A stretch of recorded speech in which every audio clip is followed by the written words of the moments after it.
अस्सलाम वालेकुम dear students. आज हम लंदन डिस्पर्जन फोर्सेस डिस्कस करेंगे, ठीक है। तो लंदन डिस्पर्जन फोर्सेस जो है it's a type of intermolecular forces, ठीक है। हमने इंटरमोलिकुलर फोर्सेस के दो टाइप्स जो है वो डिस्कस कर लिए हैं, that is hydrogen bonding and dipole dipole interaction. अब थर्ड वन जो है ये है लंदन डिस्पर्जन फोर्सेस, राइट। तो लंदन डिस्पर्जन फोर्सेस जो है ये नॉन पोलर मॉलिक्यूल्स में जो है ये एग्जिस्ट करता है, या जो है ये नोबल गैसेस में जो है तो ये एग्जिस्ट करता है। जितने भी हमारे पास नॉन पोलर मॉलिक्यूल्स होते हैं या जो है जो नोबल गैसेस है, हीलियम, नियॉन, आर्गन, क्रिप्टॉन वगैरह वगैरह, तो इनमें जो है लंदन डिस्पर्जन फोर्सेस एग्जिस्ट करती है। तो हम इस तरह से इसको डिफ़ाइन कर सकते हैं कि the weak intermolecular attractive forces resulting from the constant motion of electron and the creation of instantaneous dipole are called London dispersion forces। Definition की फ़िलहाल आपको समझ नहीं आएगी, जब मैं सारा एक्सप्लेन कर दूंगी तो दोबारा से मैं डेफिनीशन को आपको समझा दूंगी, ठीक है। एक्सप्लेनेशन के बाद आपको डेफिनीशन की अच्छी समझ आ जाएगी कि इंस्टेंटेनियस डाइपोल्स किसे कहते हैं, ठीक है, और from the constant motion of electrons ये किसे कहते हैं, ठीक है। तो अब लेट्स सपोज देखें, मैंने आपको कहा है ना कि ये जो है ये नोबल गैसेस में जो है एग्जिस्ट करती है, या जो है नॉन पोलर मॉलिक्यूल्स में। तो ये देखिए हमारे पास जो है ये नोबल गैसेस है, हीलियम, नियॉन, आर्गन, क्रिप्टॉन और जीनॉन, ठीक है। तो हीलियम का देखिए यहाँ पे बॉइलिंग पॉइंट -269 है, 269 डिग्री सेल्सियस है। नियॉन का जो है 245 है, इंक्रीज़ हो रहा है। देखिए आर्गन का 211 है और भी इंक्रीज़ हो गया है। क्रिप्टॉन का 188 -188 है तो और भी इंक्रीज़ आया है। और जीनॉन का सबसे ज़्यादा है, दैट इज़ -111 डिग्री सेल्सियस है। तो डाउन दी ग्रुप जो है हमारे पास यहाँ पे लंदन डिस्पर्जन फोर्सेस की वजह से, जैसे जैसे London dispersion forces down the group increase हो रही है, तो यहाँ पे हमारे पास बॉइलिंग पॉइंट भी जो है तो इंक्रीज़ हो रहा है। तो जितना लंदन डिस्पर्जन फोर्सेस इंक्रीज़ होंगी, ये लंदन डिस्पर्जन फोर्सेस जो है ये इंक्रीज़ होगा, ठीक है। अब जैसे कि हमारे पास जितने अल्केन्स है, मैंने ये अल्केन का होमोलोगस सीरीज़ है, methane, ethane, propane, butane, pentane and hexane तक मैंने लिखा हुआ है। तो ये भी जो है नॉन पोलर मॉलिक्यूल्स है, नॉन पोलर कंपाउंड्स है। तो यहाँ पे भी जो है लंदन डिस्पर्जन फोर्सेस एग्जिस्ट करती है। डाउन द ग्रुप जितना कार्बन नंबर्स इंक्रीज़ होते हैं या हाइड्रोजन नंबर्स इंक्रीज़ होता है, जितना बल्क इंक्रीज़ होता है मॉलिक्यूल का, तो लंदन डिस्पर्जन फोर्सेस जो है ये इंक्रीज़ होती है। इसी तरह फ्लोरीन, क्लोरीन, ब्रोमीन, आयोडीन यानी कि हेलोजन, हेलाइड्स है ना, हेलोजन फैमिली है। तो हेलोजन जितने भी हमारे पास फ्लोरीन है या क्लोरीन मॉलिक्यूल है, ब्रोमीन है या आयोडीन है, तो इनका जो है तो ये नॉन पोलर स्पीशीज़ है, नॉन पोलर मॉलिक्यूल्स है। तो डाउन द ग्रुप इनका भी जो है बॉइलिंग पॉइंट इंक्रीज़ होता है। तो इसका मतलब है कि जो लंदन डिस्पर्जन फोर्सेस है, जितना हमारे पास साइज़ मॉलिक्यूल का जितना साइज़ इंक्रीज़ होता है, एटम का साइज़ डाउन द ग्रुप जितना इंक्रीज़ होता है, या मोलर मास जितना इंक्रीज़ होता है, तो लंदन डिस्पर्जन फोर्सेस जो है वो इंक्रीज़ होती है, ठीक है।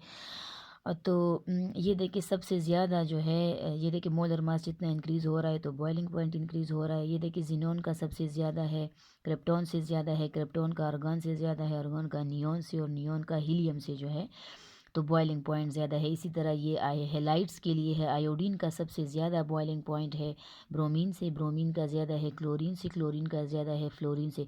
मतलब कि आयोडीन का बॉइलिंग पॉइंट सबसे ज़्यादा है, क्योंकि यहाँ पे जो है जो ज़्यादा जो है लंदन डिस्पर्जन फोर्सेस ज़्यादा एग्जिस्ट करती है आयोडीन में, क्योंकि इसका साइज़ बड़ा है। अच्छा, जितने ज़्यादा नंबर ऑफ़ इलेक्ट्रॉन्स होंगे, जितना ज़्यादा साइज़ होगा, तो उतना लंदन डिस्पर्जन फोर्सेस जो है वो ज़्यादा होगी। ये मैं फिर आगे जो है एक्सप्लेन करती हूँ कि किस तरह जो है नंबर ऑफ़ इलेक्ट्रॉन्स पे डिपेंड करता है। बच्चों यहाँ पे भी ये पॉइंट जो है लिखा हुआ है कि the constant motion of electrons, तो ये पॉइंट और यहाँ पे ये ज़्यादा इलेक्ट्रॉन नंबर वाला पॉइंट ये मैं आगे एक्सप्लेन करूँगी। इसी तरह जो हमारे पास ये पेंटेन है, ये देखिए पेंटेन का सबसे ज़्यादा बॉइलिंग पॉइंट है। देन ब्यूटेन, ब्यूटेन का ज़्यादा है। देन प्रोपेन, प्रोपेन का ज़्यादा है ईथेन से, और ईथेन का ज़्यादा है मीथेन से। मैंने सिर्फ कार्बन नंबर लगाए हुए हैं। और फिर पेंटेन से ज़्यादा हेक्सेन का है, हेक्सेन से ज़्यादा फिर हेप्टेन का है, ठीक है। तो इसी तरह ये देखिए, ये लेट्स सपोज ये हमारे पास हीलियम की 2 न्यूक्लियाई है, राइट। ये हीलियम की 2 न्यूक्लियाई है। तो एक हीलियम में लेट सपोज यहाँ पे 2 इलेक्ट्रॉन्स है, दूसरे हीलियम में 2 इलेक्ट्रॉन्स है। Let suppose at high pressure and low temperature, ठीक है, 2 मॉलिक्यूल्स जो है, ये मैंने यहाँ पे लिखा भी है, टू मॉलिक्यूल्स, ये जब जब हम प्रेशर को इंक्रीज़ कर देते हैं और टेम्परेचर को कम कर देते हैं, तो 2 हीलियम्स के एटम जो है या मॉलिक्यूल्स एक दूसरे के करीब आ जाते हैं, क्योंकि हमने प्रेशर बढ़ा दिया है और टेम्परेचर को कम कर दिया है। तो इस टाइम ये देखें, हीलियम, ये देखिए ये न्यूक्लियस है, ठीक है, ये इलेक्ट्रॉन्स है। तो जब ये एक दूसरे के जो है करीब आते हैं, ये 2 हीलियम, ठीक है, तो हीलियम के इलेक्ट्रॉन्स, इस हीलियम के इलेक्ट्रॉन दोनों एक दूसरे को रिपेल करते हैं। देखिए इलेक्ट्रॉन रिपेल ईच अदर। ये जो न्यूक्लियाई हैं, इन पे, ये जो इसका न्यूक्लियस है और इस हीलियम का न्यूक्लियस, दोनों पे पॉजिटिव चार्जेस है, तो ये भी एक दूसरे को रिपेल करते हैं। वाइल इस हीलियम का न्यूक्लियस दूसरी हीलियम के इलेक्ट्रॉन को अट्रैक्ट करता है, और इस हीलियम का जो न्यूक्लियस है वो दूसरे हीलियम के इलेक्ट्रॉन को अट्रैक्ट करता है, ठीक है ना। तो एज अ रिज़ल्ट यहाँ पर हमारे पास इस अट्रैक्शन और रिपल्जन की वजह से मूवमेंट ऑफ इलेक्ट्रॉन, ठीक है ना, मूवमेंट ऑफ इलेक्ट्रॉन की वजह से, या जो है ये इसलिए उधर डेफिनेशन में मूवमेंट ऑफ इलेक्ट्रॉन मेंशन है, ठीक है। तो इसकी वजह से जो है हमारे पास जो है तो पोलराइजेशन होती है, या जो है इंड्यूस डाइपोल्स या इंस्टेंटेनियस डाइपोल्स बनते हैं, ठीक है। अब ये देखें, ये इलेक्ट्रॉन अट्रैक्ट कर रहे हैं, एक दूसरे को रिपेल कर रहे हैं, न्यूक्लियाई एक दूसरे को रिपेल कर रहे हैं। ये न्यूक्लियाई इस इलेक्ट्रॉन को अट्रैक्ट कर रहा है, दूसरा न्यूक्लियाई दूसरे हीलियम के इलेक्ट्रॉन को जो है तो ये अट्रैक्ट कर रहा है।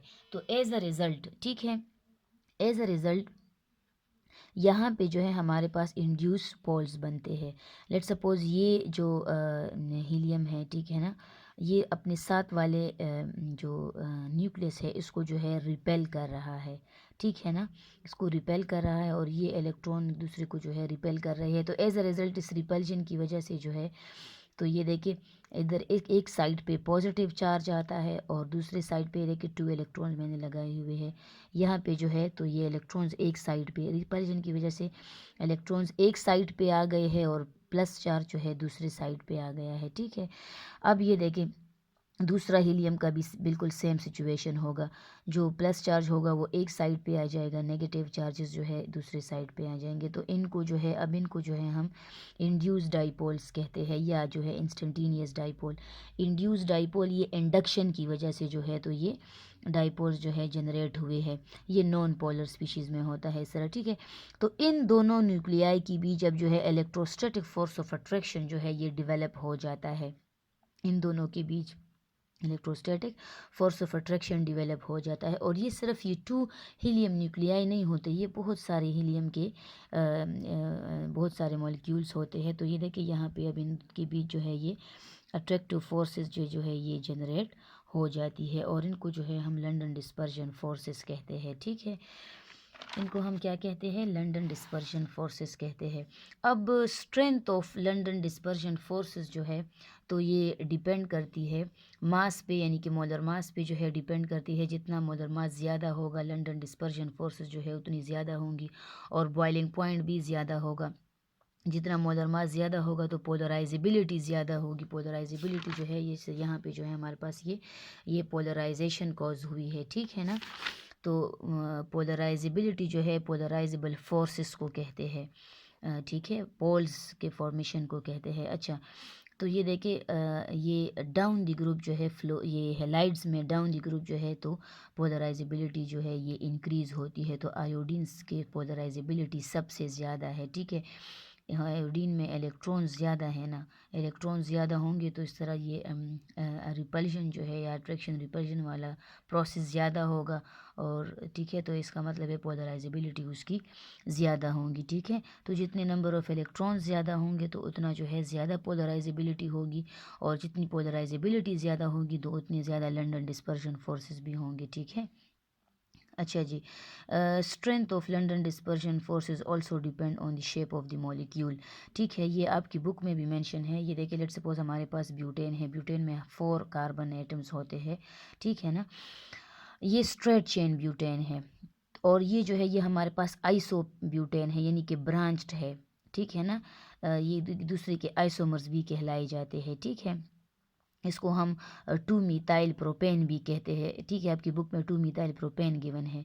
तो अब देखिए इसका जो स्ट्रेट चेन है, इसका बॉइलिंग पॉइंट, ब्यूटेन का बॉइलिंग पॉइंट 0 डिग्री सेल्सियस है। आइसो ब्यूटेन या 2 मिथाइल प्रोपेन का बॉइलिंग पॉइंट -12 है, ठीक है।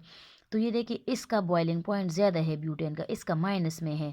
तो 2 मिथाइल प्रोपेन का बॉइलिंग पॉइंट कम है, क्योंकि जब ब्रांचिंग होती है तो एरिया कम हो जाता है, सरफेस एरिया कम हो जाता है, पॉइंट ऑफ कॉन्टैक्ट्स कम हो जाते हैं। अब इधर जो है सरफेस एरिया ज़्यादा है तो इसका बॉइलिंग पॉइंट भी ज़्यादा होगा, इसका सरफेस एरिया कम है तो बॉइलिंग पॉइंट भी कम है, ठीक है। तो ये जो है ये जो शेप ऑफ द मॉलिक्यूल है, ठीक है ना। तो ये जो है ये डिपेंड करता है लंडन डिस्पर्जन फोर्सेस पे। जब स्ट्रेट चेन होगा तो लंडन डिस्पर्जन फोर्सेस ज़्यादा होंगी तो बॉइलिंग पॉइंट भी ज़्यादा होगा, और जब ब्रांच चेन होगा तो तब जो है लंडन डिस्पर्जन फोर्सेस जो है कम हो जाएंगी। लंडन डिस्पर्जन फोर्सेस कम होंगी तो बॉइलिंग पॉइंट भी कम हो जाएगा। तो नंबर ऑफ़ कार्बन जो है डायरेक्टली रिलेटेड है बॉइलिंग पॉइंट के, जितना नंबर ऑफ़ कार्बन ज़्यादा होंगे बॉइलिंग पॉइंट ज़्यादा होगा। लेकिन जितना नंबर ऑफ़ ब्रांचेस ज़्यादा होंगी तो बॉइलिंग पॉइंट कम हो जाएगा, क्योंकि सरफेस एरिया जो है वो डिक्रीज़ हो जाता है, ठीक है। यदि बॉइलिंग पॉइंट डीजल ऑयल का ज़्यादा होता है, देन केरोसिन का ज़्यादा होता है पेट्रोल से। अब ये देखिए यहाँ पे हमारे पास, अब लेट्स सपोज़ आपको अगर कोई क्वेश्चन गिवन हो, कोई MCQ वगैरह गिवन हो कि हमारे पास जो है एक कंटेनर में हमारे पास HCl है और साथ में जो है आर्गन भी है, तो HCl और आर्गन के बीच कौन सी फोर्सेस होंगी? तो यहाँ पे डाइपोल, इंड्यूस डाइपोल इंटरेक्शन होंगी। डाइपोल ये वो वाला डाइपोल वाला, डाइपोल इंटरेक्शन वाला डाइपोल है। और ये जो है इंड्यूस डाइपोल इंटरेक्शन मतलब कि जो अभी हमने पढ़ा है, या जो लंडन डिस्पर्जन फोर्सेस है, ठीक है। तो ये देखिए यहाँ पे HCl में ये परमानेंट डाइपोल्स बने होते हैं, ठीक है ना, क्योंकि ये पोलर स्पीशी है। और आर्गन में तो यहाँ पे इंड्यूस डाइपोल्स होते हैं, ठीक है। तो इधर जो है हमारे पास जब इन दोनों के बीच इंटरेक्शन होता है तो ये जो हमारे पास यहाँ पे इसके इलेक्ट्रॉन यानी कि क्लोराइड पे नेगेटिव चार्ज है, तो ये और इन इलेक्ट्रॉन्स के बीच जो है रिपल्शन होती है, और ठीक है इन इलेक्ट्रॉन्स के बीच रिपल्शन होती है, लेकिन ये नेगेटिव चार्ज और आर्गन के जो न्यूक्लियस है इसके बीच जो है तो अट्रैक्शन होती है। तो एज अ रिज़ल्ट जो है ये इस तरह से ख़ुद को ये आर्गन अलाइनमेंट इसकी हो जाती है, प्लस चार्जेस की तरफ आता है, नेगेटिव चार्जेस से अवे चला जाता है, क्योंकि नेगेटिव चार्जेस ये भी नेगेटिव है ये भी नेगेटिव है, तो दोनों इलेक्ट्रॉन्स के बीच जो है रिपल्शन होती है। ये इलेक्ट्रॉन्स जो है दूर चले जाते हैं और इसके करीब ये पॉजिटिव चार्ज जो है इसके करीब आता है, क्योंकि रिपल्शन की वजह से ये नेगेटिव चार्जेस दूर चले जाते हैं। तो जो हमारे पास HCl और आर्गन है तो इसमें हमारे पास डाइपोल इंड्यूस डाइपोल इंटरेक्शन होता है। तो यहाँ पे इंड्यूस डाइपोल इंटरेक्शन है, डाइपोल इंड्यूस डाइपोल इंटरेक्शन, ठीक है। अब जितने भी हमने जो है इंटरमोलिकुलर फोर्सेस पढ़े हैं, यानी कि हाइड्रोजन बॉन्डिंग है, वो ये डाइपोल डाइपोल इंटरेक्शन है, लंडन डिस्पर्जन फोर्सेस है, इनको हम वंडरवॉल्स फोर्सेस भी कहते हैं, ठीक है।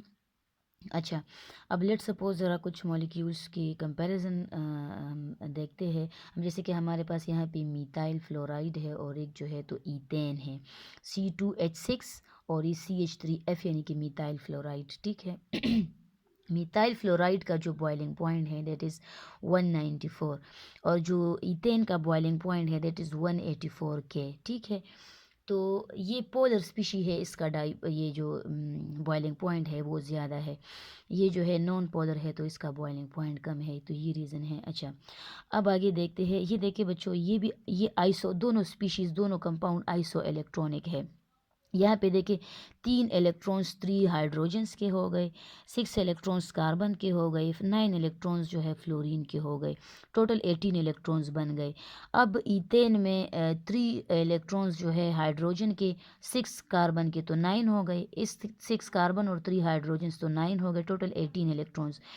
अब यहाँ पे देखिए 3 इलेक्ट्रॉन्स 6 9 ये भी 18 है, ये दोनों आइसो इलेक्ट्रॉनिक स्ट्रक्चर्स है। लेकिन यहाँ पे ये वाली जो 2 इलेक्ट्रॉन्स है ना, ये जो 2 इलेक्ट्रॉन्स है ये पोलर इलेक्ट्रॉन्स है।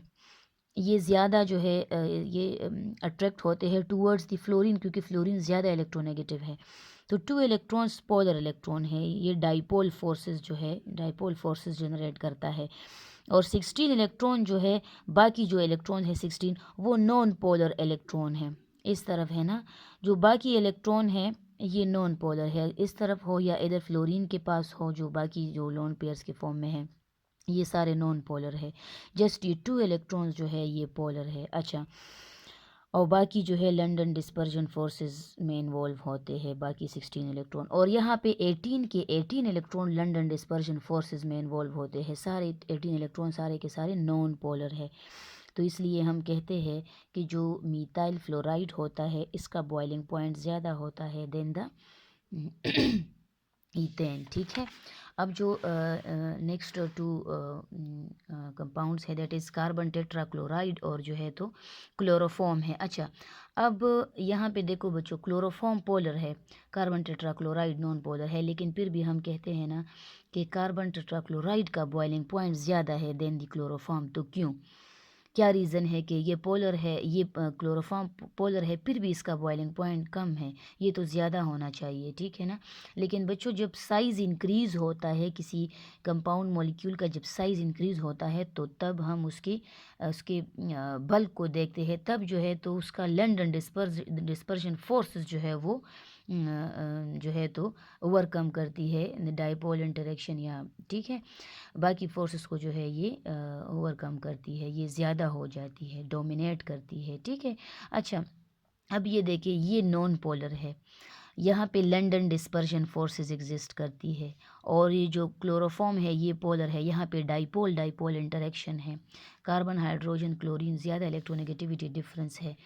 और यहाँ पे 4 जो है क्लोराइड इसके साथ अटैच्ड है। ठीक है, ये जो है ये नॉन पोलर है, हमने जो है डाइपोल मोमेंट में हमने इसको डिस्कस किया था। ठीक है, ये जो है ये नॉन पोलर है। अच्छा, अब जो लंदन डिस्पर्जन फोर्सेस है, यहाँ पे जो लंदन डिस्पर्जन फोर्सेस है वो ओवरकम कर रही है या डोमिनेट कर रही है the dipole dipole forces due to the greater number of electron in CCl4। ये देखिए ये क्लोराइड क्लोराइड ये तो सेम है, यहाँ पे भी 3 क्लोराइड है, यहाँ पे भी 3 क्लोरीन है, तो तीनों सेम है, लेकिन यहाँ पे क्लोरीन है, यहाँ पे एक हाइड्रोजन है, हाइड्रोजन क्लोरीन, यहाँ पे इसका डिफरेंस है। तो इधर हाइड्रोजन की वजह से इलेक्ट्रॉन्स 2 है इधर, ठीक है, जो शेयर हो रहे हैं, तो इधर 2 इलेक्ट्रॉन्स, यहाँ पे इसके जो है यहाँ पे जो है 17 इलेक्ट्रॉन्स है। बल्कि हाइड्रोजन का अगर देखा जाए तो अगर सिर्फ एक हाइड्रोजन को हम कंसिडर कर ले तो 1 इलेक्ट्रॉन है, और यहाँ पे जो है क्लोरीन के 17 इलेक्ट्रॉन है। मैंने 1 इसलिए लगाया है क्योंकि ये बॉन्डेड वाले इलेक्ट्रॉन हम नहीं ले रहे। देखिए यहाँ पे हमने 17 लिखा हुआ है, तो फिर ये 1 इलेक्ट्रॉन, तो यहाँ पे 17 इलेक्ट्रॉन्स है, तो ये इलेक्ट्रॉन ज़्यादा है। तो जितने ज़्यादा नंबर ऑफ़ इलेक्ट्रॉन्स होंगे पोलराइजेबिलिटी ज़्यादा होंगी, और तब जो है लंदन डिस्पर्जन फोर्सेस जो है वो ज़्यादा होंगी। ठीक है, तो इधर ज़्यादा नंबर ऑफ़ इलेक्ट्रॉन्स है, ठीक है ना, ज़्यादा नंबर ऑफ़ इलेक्ट्रॉन्स है, तो इस वजह से यहाँ पे लंदन डिस्पर्जन फोर्सेस जो है वो डोमिनेट कर रही है। ठीक है, लंदन डिस्पर्जन फोर्सेस ज़्यादा है, तो इसलिए हम कहते हैं कि जितना लंदन डिस्पर्जन फोर्सेस ज़्यादा होंगी, ठीक है ना, जितना यहाँ पे लंदन डिस्पर्जन फोर्सेस ज़्यादा है, उतना इसका बॉइलिंग पॉइंट भी जो है तो ज़्यादा होगा।